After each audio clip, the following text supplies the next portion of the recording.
Bien, jóvenes, buenas tardes. Espero que estén pasando pues juiciosos en sus casas esta nueva temporada de educación a distancia. Esperemos aprender todos de este nuevo modelo. Eh, la idea es el día de hoy trabajar con un par de videos. El primero, un video muy corto donde simplemente recordar lo de la última clase para no perder el ritmo, que tiene que ver acerca de lo que dijimos de derivadas, el concepto de derivada. Y el segundo tiene que ver con cómo calcular la ecuación de la línea recta de una pendiente, de una tangente y cómo hallar la ecuación de una línea recta a la normal a esa tangente.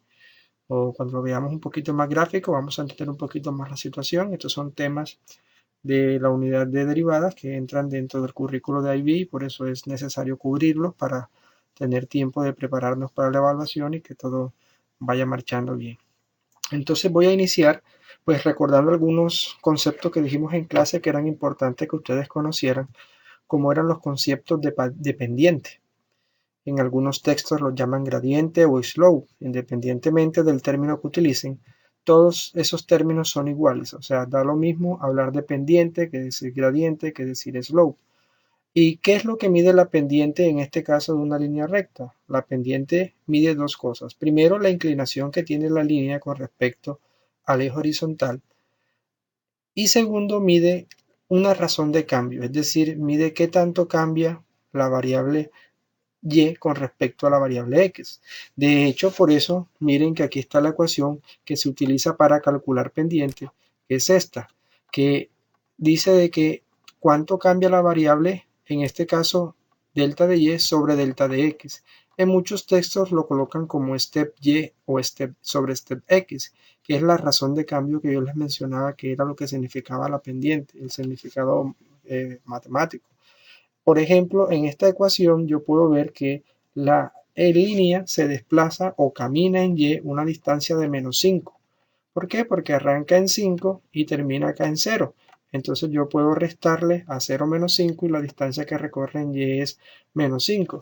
Y también pudiese calcular la distancia que recorre en x, que es 2,5. Comienza en 0 y termina aquí en 2,5. Entonces la pendiente, ¿a qué sería igual? En este caso la pendiente se puede calcular como -5, que fue la cantidad que recorrió en el eje x, dividido entre 2,5, que fue la cantidad que recorrió en el eje x.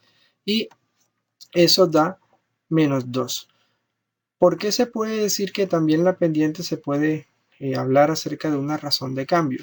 Imaginémonos, por ejemplo, que el eje y, en este caso, hubiese obtenido unidades de metros, ¿cierto? Y que el eje x, en este caso, hubiese tenido unidades de segundos. Entonces, aquí me hubiese quedado el cambio en y me hubiese quedado -5 metros y el cambio en x me hubiera quedado 2,5 segundos. O sea que las unidades de la pendiente me hubieran quedado metros sobre segundos. Si recuerdan un poquito de física, al hablar de metros por segundo, estoy hablando de un término que se conoce como velocidad. Pero no solamente es velocidad. Yo puedo tener una pendiente que me mida, por ejemplo, metros cúbicos por segundo, que es el gasto. Puedo tener muchas otras magnitudes que lo que miden es una razón de cambio. Y esto va a ser muy importante más adelante cuando veamos aplicación de las derivadas, recordar esto de interpretar la pendiente como una razón de cambio. Y recordamos que esto solo aplicaba para una línea recta. ¿Por qué? ¿Qué ocurre cuando yo tengo una curva?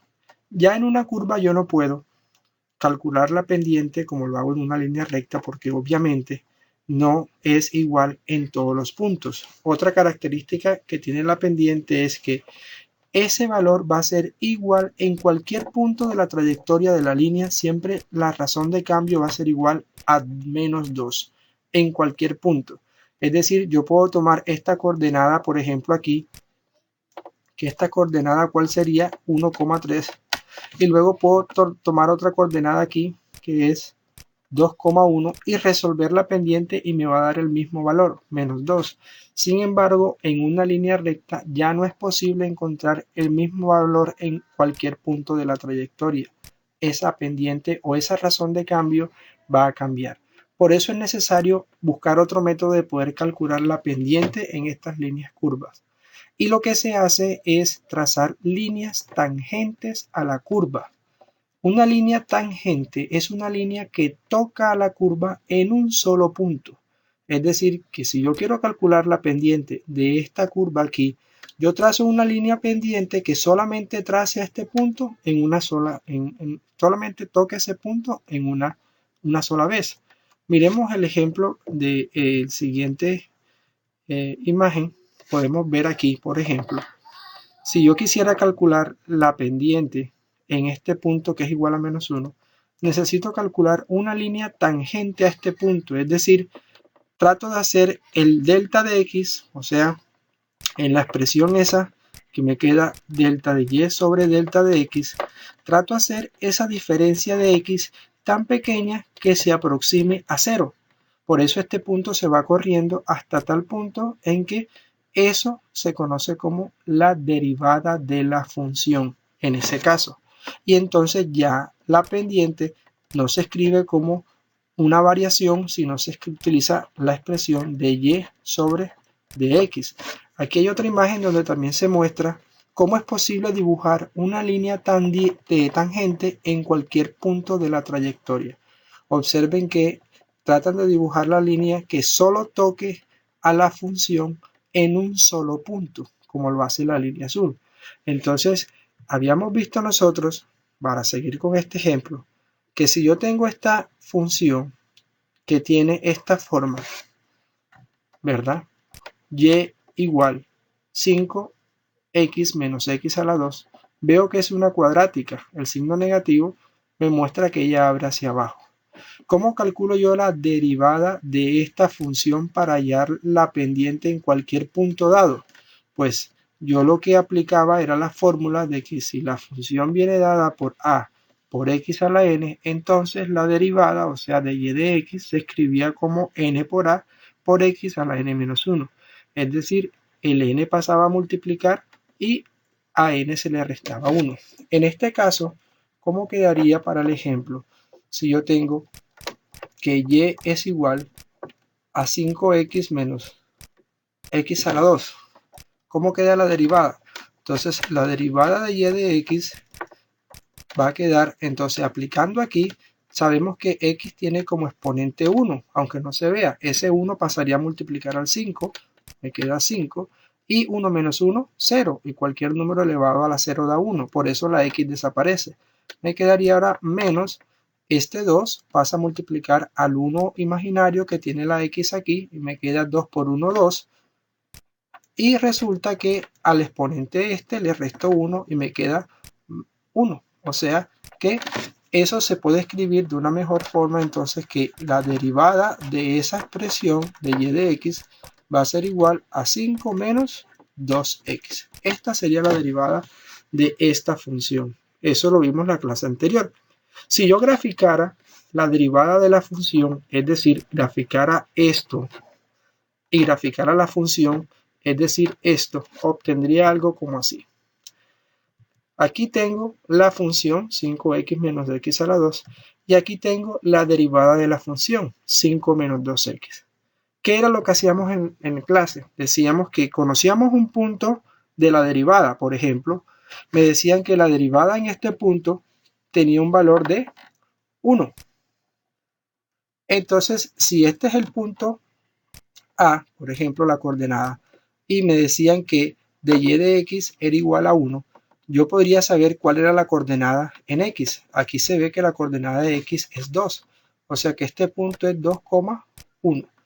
Pero para hacer yo ese proceso, en caso tal de que no tenga la gráfica, como me estaban diciendo a mí que la derivada de la función era igual a 1, yo lo que tenía que hacer era despejar. Entonces yo tenía que 1 era igual a ¿qué?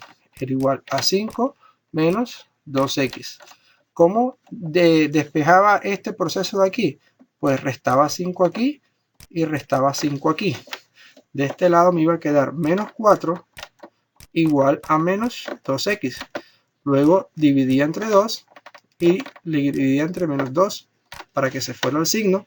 Y aquí me iba a quedar que 4, ¿cierto? Que 4 menos 4 sobre menos 2 2 positivo, o sea que x daba ¿cuánto? X daba 2. Cuando ya tenía el valor de x igual a 2, lo reemplazaba aquí en la función original para hallar la coordenada del punto A en la función. Entonces aquí me iba a quedar que 5 por 2 menos 2 a la 2. Esto aquí era 10 menos 4, eso daba 6. O sea que la coordenada de A en la función me iba a quedar 2,6. Y era un punto que podía ubicar yo en la gráfica y de esa manera saber cómo era ese punto en la función. Esto para recordar un poquito lo que veíamos de cómo hacer derivadas y encontrar puntos en la derivada. Ahora en el siguiente video que van a ver a continuación, vamos a mostrar cómo hallar también la tangente y la normal a la línea tangente en una derivada. Y luego vamos a hacer unas prácticas de ejercicio. Nos vemos en el siguiente video.